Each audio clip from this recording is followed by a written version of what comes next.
Now, you've also heard about the issue of self-defense. Several state governors, several states are beginning to say, hey, defend yourselves. If it means you bearing arms, we'll, provide the opportunity for you to get arms and defend yourself against these bandits. How do you receive this kind of conversations? Do you accept such narratives, or you think it's defeatist? Well, I think we are deroding to a point of a state of anarchy. I never dreamt of getting to a point where the government will become helpless to be at the forefront calling on the citizens to bear arms. I never dreamed that Nigeria could get to that point. The government at the national or state? Government. I don't want to begin to define. When we get to that point, I will explain the particular government I mean government now as a whole will get to a point where government will be, asking for citizens to bear arms and defend herself. Because when you look at it, we are operating a federal system of government. And so if a federating unit of the whole of government will be coming out to say, we are helpless, we cannot handle it, we cannot defend you or protect you, defend yourself, that simply means government. We will get to the legality of it. But let's look at it, that the government is becoming helpless.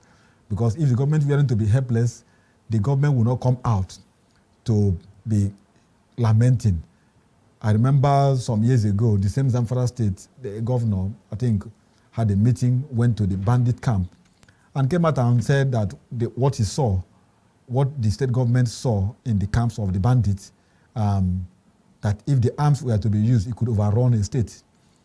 That government can say that, and up till now, the locations where these arms are kept, where these bandits are operating from, well, you say so, but at least somebody knows, because the governor had access and was able to meet with them and see where these bandits are. And then that must have been under some very dangerous conditions. That's the point.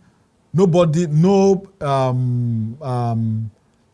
has the instrumentality of violence more than the state. If the state want to fish out criminals, it could be done, because the cardinal function of every government is the welfare and security of its citizens.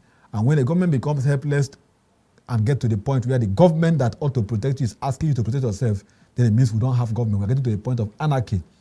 A state of anarchy where life will become brutish, brutal, and we live like animals. I am afraid if what the state governor of Zamfara State, Bello Matawale, is canvassing is upheld, I'm afraid that we'll be like Libya, where everybody will... It will lead to arms proliferation. Exactly.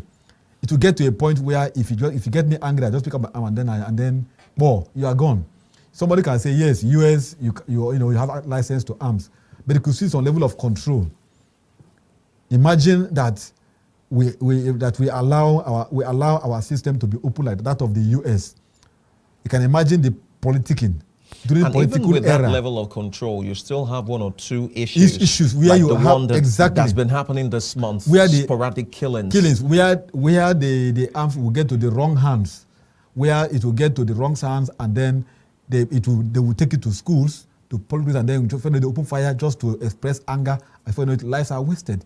So I think that it's a crying shame that that the state governor has come out to say the obvious, that the government cannot protect its citizens, which is obvious. Because if you look at what is happening... What makes it obvious? Obvious because if a crime cannot be curtailed in a particular society for more than 24 hours or 48 hours and 1 month and running more than a year, then it has become obvious that the government is either overwhelmed or lack the political will to tackle the crime. But this is a very unconventional crime. I don't know what you like, but these boys, when they kidnapped, they collect ransom. At a point, I remember the telecom system was shut down. That's in Zamfara State. It's in Zamfara State. It was meant for the government to be able, for the security agencies to be able to, track this and then get these boys. But it seems the government is becoming more overwhelmed. So what do you think could be responsible? Is it that the intelligence has failed, or the government lacked the resources, or the government lacked the political will to combat this crime? which is what I think the government should be telling us.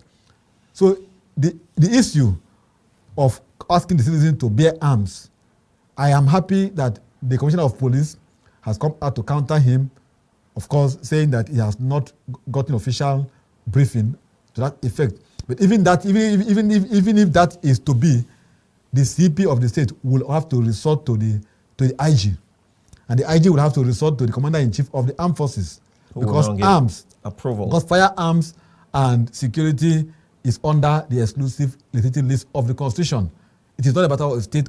It's not in the concurrent list where the state government can legislate. It is only in the exclusive list, lies squarely with the hands of the federal government. So even though the governor would have come out to express, to express its failure to tackle crimes, to handle it, and call on citizens to bear arms, they will still need to apply to the security, to the police, to get these arms. And when they apply, their request will have to go through the lines of the IG before the Commander-in-Chief will now give approval. I know that the governor said that they have made available over 500 forms to give to farmers who can come and fill their forms seeking for arms.